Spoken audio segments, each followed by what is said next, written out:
पक्की नौकरी सरकारी जो बची हुई है या तो समाप्त कर रहे हैं उन नौकरियों को या कच्ची कौशल निगम के थ्रू भर्ती कर रहे हैं। बेरोजगारी में नंबर 1, महंगाई देश में सबसे कमर तोड़ अगर महंगाई कहीं तो हरियाणा के अंदर। भ्रष्टाचार में जेजेपी और बीजेपी ने मिलके महकमे बांटकर भ्रष्टाचार के आधार पर सरकार बना ली। कौन सा महकमा है, कौन कितना जीमने लग रहा है, कौन खोपर है जो पूरा जीवन लग रहा है, आधा जीवन लग रहा है, हम क्या बताएं। ये तो दादा गौतम बता देंगे जेजेपी वाले। क्या खुली लूट मची हुई है प्रदेश के अंदर। ये स्थिति आज हरियाणा प्रदेश की हो गई, विकास की पटरी से उतर गए। और यही कारण है कि आज हरियाणा की जनता ने और हर वर्ग का अपमान। किसान का आंदोलन हुआ, 750 किसानों घर जो है चिराग बुझ गए, मगर किसी ने सुनवाई नहीं करी। किसानों से लेकर स्कूल के बच्चों तक, स्कूल के बच्चों को सड़क पे बैठना पड़ा। ऐसी स्थिति सरकार स्कूल के जब तो स्कूल बंद करने की ना बताई। तो ये सरकार, आज लोग सरकार बदलना चाहते हैं, लोग कांग्रेस पार्टी की तरफ देख रहे हैं और चौधरी भूपेंद्र सिंह हुड्डा जी की तरफ देख रहे हैं और आपकी तरफ देख रहे हैं। हरियाणा को जो है सही, दोबारा से सही विकास के रास्ते, भाईचारे, खुशहाली के रास्ते पे लेके जाने के लिए। तो भाई मैं एक बात आपसे कहना चाहता हूँ, लेकिन ये जो पानीपत की रैली है, ये बहुत बड़ा अहम अपने पास एक मौका है, बहुत ज़रूरी रैली है। इससे फैसला होगा हरियाणा की आगे की राजनीति का।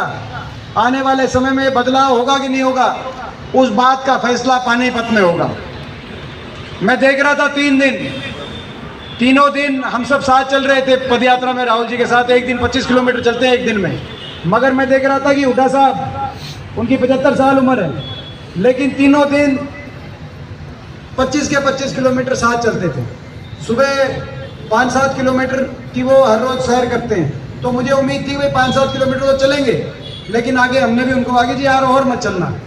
फिर मगर जब इतना चलते दिखाई दिए तो मैंने उनसे पूछा कि जी आप इतना क्यों चल रहे हो। तो उन्होंने कहा कि भाई ये हरियाणा को बचाने का ये मौका है, ये हरियाणा को बचाने का आखिरी मौका है भाई, मैं जितना चल सकूँगा चलूँगा, मेरे को मत रोको।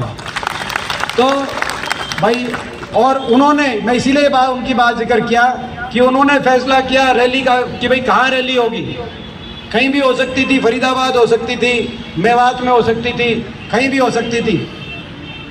मगर हुड्डा साहब ने जब रैली का जिक्र आया कि भाई राहुल जी से आज बात हुई कि भाई रैली कहाँ होगी, तो हुड्डा साहब ने कहा कि अगर रैली करनी है तो हरियाणा में जो अगर एक जगह जो हरियाणा के मध्य में पड़ती है और जहाँ से हरियाणा की और देश की दिशा तय होती है, रैली अगर करनी है तो पानीपत में रैली करनी है।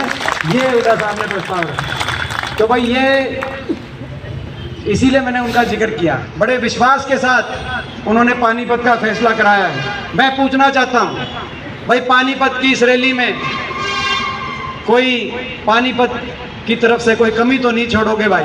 बिल्कुल नहीं, बिल्कुल नहीं। ये देखो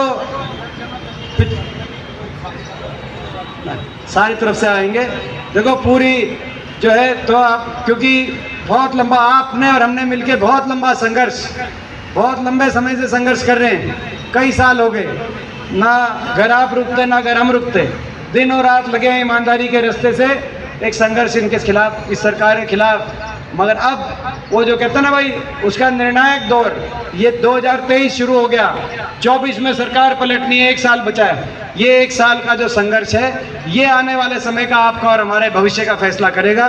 तो इस रैली में भाई पूरा जितना जो है पूरा हंगा ला देना। फिर मत बताया, फिर मत कहना कि भाई दीपेंद्र तूने बताई नहीं। कती लाओगे जी, कती। इतनी बात बताऊंगा। बाकी मैं अब एक काम करूंगा कि एक एक करके मैं नाम लेता जाऊंगा, जो हमारे जो है, और जिस साथी को, बाकी किसी को हाँ जो है अपने जो है हल्के वाइज जिसने कोई बतानी है अपनी बात कि भाई इतनी रैली के अंदर इतने, मेरी तरफ से मैं इतना प्रयास करूंगा, आप बताते जाना और मैं लिखता जाऊंगा, ठीक है ना? यही तरीका ठीक।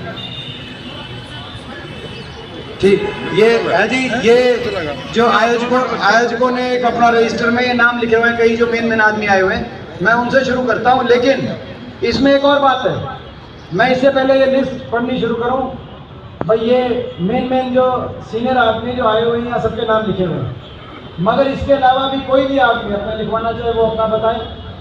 और हमने एक तरीका निकाला है, इस बार ना वीडियोग्राफी कराएंगे, ना कोई हम कोई किसी को खड़ा करेंगे, जैसे वीडियोग्राफी बनाते हैं टोल पे खड़ा करते हैं कौन किसकी कितनी गाड़ी आई, ना कोई गिननियाँ खड़ा करेंगे। इस बार फिल्म बनाने वाले भी आप हो और गिनने भी आप हो। अपने जो टेलीफोन से, अपने फ़ोन से रैली में जितना बड़ा काफिला जाए, जितने लोग लेके जाओ या खुद भी जाओ। एक भी आदमी आया बस में बैठ के, वो भी अनमोल है हमारे लिए भाई। रैली में पहुंच के अपनी फ़ोटो खींचना, अपने काफिले की फ़ोटो खींचना निकलते हुए की, और हमें